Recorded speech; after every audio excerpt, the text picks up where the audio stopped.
Check out this small power sander that Pepe Tools sent over, and this is from their Bench Basics line of tools, as you can see from this nice looking box. And inside the box, everything is nicely packed in this custom cut foam, which you can use to store all the parts if you're not going to keep this set up all the time, which it's always nice to have somewhere to store everything. But here's everything out of the box, and setting this up is pretty straightforward. You can mount this to your work area using this clamp, but if you don't have a good place to clamp this, you can always use it in a vise, using this supplied metal block. But anyways, either way, you're going to need the rod from this piece, and you can just unscrew the knob and pull this right out, and then just thread this into the bottom of the sander. And to lock this in place, you just use this thumb screw. And now you can put it back onto this part, and then you can attach it to the C-clamp mount. And by loosening this knob, you can reposition everything and tighten it back up. There are 2 Phillips head screws you need to remove, so you can attach this, which is a dust collector adapter. And this is made from acrylic, so be careful when tightening down your screws. And now with that on, I can put one of the sanding belts on, which is pretty quick and easy to do, and everything is held in place with this ratcheting tensioner. And you just need to make sure that it's in the up position, and then you can slide your sanding belt over the wheels, and with that in place, just pull down on the tensioner, and you should be good to go. And if you need to release the tension, just pull a lever on the bottom, and then you'll be able to switch out your belt. And to power the sander, you're going to need a Fordham SR flex shaft, and then just remove whatever handpiece you're using with it, and we're going to plug that directly into the sander itself. And to make things a bit easier, you can turn the wheel to make sure the slot is lined up with your key, and everything should just plug in and lock in place. And for dust collection, I'm just going to be plugging my shop-vac into this, which happens to fit perfectly. And with all that done, it's ready to use. And you do have a couple options when it comes to controlling this and its speed. So of course, the most obvious one is the foot control for the flex shaft. But if you're looking to have more control and limited your max speed, you can use something like this. So you can adjust and set your maximum RPM. So I'm going to test it out and see if it can remove the sprue from this ring that I cast. And for this, I'm using the 80 grit sanding belt. And this got rid of the sprue really quick. So I'll just swap out the sanding belt for something a little bit finer and smooth this out a bit. And it is kind of nice to be able to swap this out without using any tools. And with that done, I can take it over to my polisher and get this all nice and shiny. So not bad for being able to take this from having a sprue to completely polished in just a few minutes.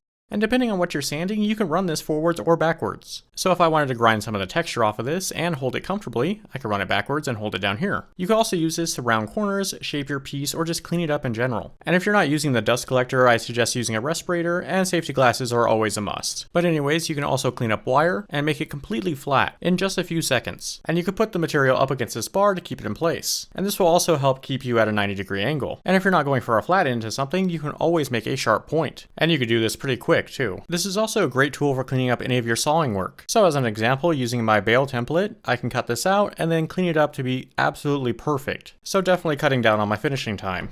And when you're using one of these, make sure whatever you're grinding isn't going to fit underneath this bar. And like what I said about the wire, you can just butt things up against this and grind away. But overall, this is a very handy tool to have. And it's nice that it doesn't take up much room. So if you're wanting to get one of these, they're available on the Pepe Tools website, and I'll have links to everything I showed in this video in the description below. And this does come with 5 different grit sanding belts. And if you're looking for replacement sanding belts, or just to have extras, it's $20 for a full set, or $5 each. So let me know in the comments below what you think of this little sander, and if you're interested in getting one. Well, I guess that's it for this video, so thanks for watching, and I'll see you guys next time. Bye!